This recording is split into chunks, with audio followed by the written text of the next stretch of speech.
Okay, so today I decided to do something a little bit different.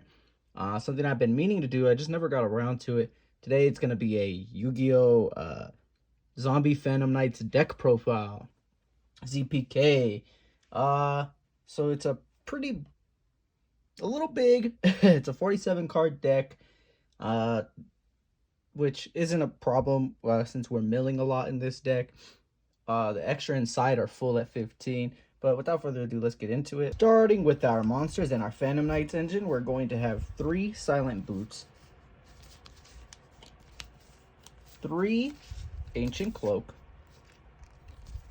3 Ragged Gloves, 2 Torn Scales, and 1 Stained Greaves. Now, the reason I only have 2 Torn Scales, I know people might get on me about this, is I think you just get the job done with just the 2.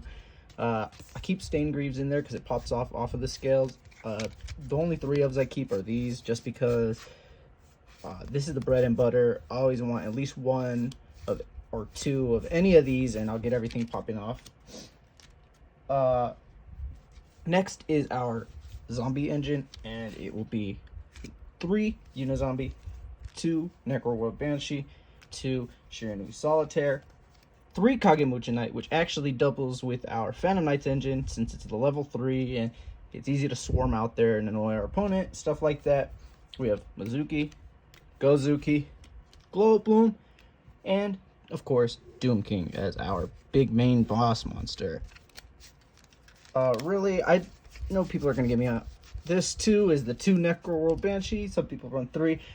I think that becomes excessive, especially we're already running such a big deck and we need room for some of our hand traps. And in this case, it'll be monsters, which will be 2 Effect Dealer and 3 Ash Blossom. Pretty simple, pretty easy.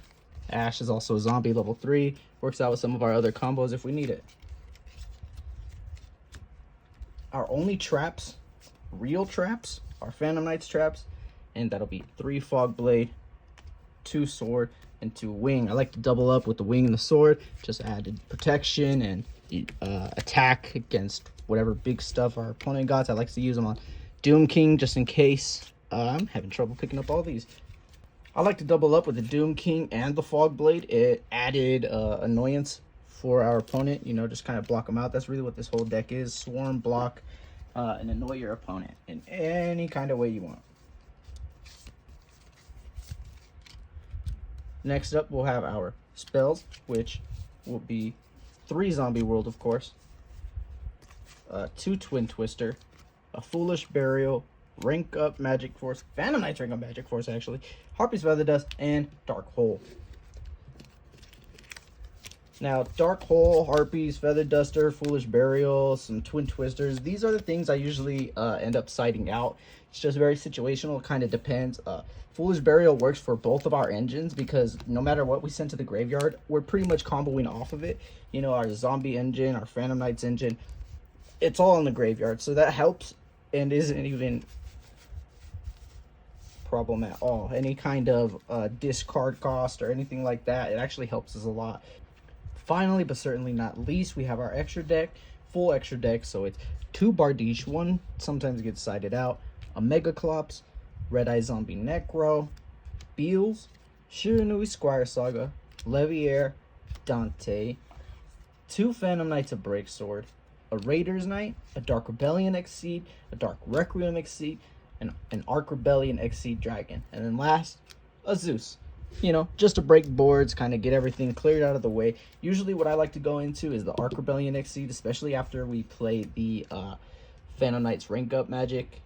It really decimates people. That's a very big win condition for us. And that'll be it for the extra deck. The side deck is where it gets really complicated. I have a Shiranui Sun Saga and a Saryuya. Both of these will come in depending on if I switch the Bardiche out, or, you know, sometimes I might take something else, one of the other Exceeds out. Then next up we have the Golden Lord himself, Jackal Bolin, a Nibiru, Called by the Grave, Book of Life, Foolish Burial Goods, Rhoda, Burial from a Different Dimension, Card Destruction, Torrential Tribute, 2 Storm Dragon return, and a Dark Bribe, the Dark Bribe. So pretty much all of this is, everything is situational. Some of this, you can run anything you want, maybe more hand traps and perm, anything like that. I think it's fine. One notable mention is Lancia or a Lightning Storm in place of, the Torrential Tribute. Lancia is just good to have just because if we can't banish, neither can you. You know what I mean? That's a big part of our engine and sometimes other engines, and it's very fun to block. Nibiru is just there just in case they're popping off too much. Typically, we don't have that problem, but if we're getting a lot of negates and stuff like that, Nibiru is a good side. Called by the Grave, of course. Same thing with Lancia. We just don't want them to be able to activate anything. And that's pretty much this whole deck, is just don't let them do nothing. Decimate them as quickly as possible with the Zombie World and the Doom King. Alright, and that's pretty much it for this deck profile. If you liked it or, have anything to add, you could like, comment, subscribe, anything for more to come.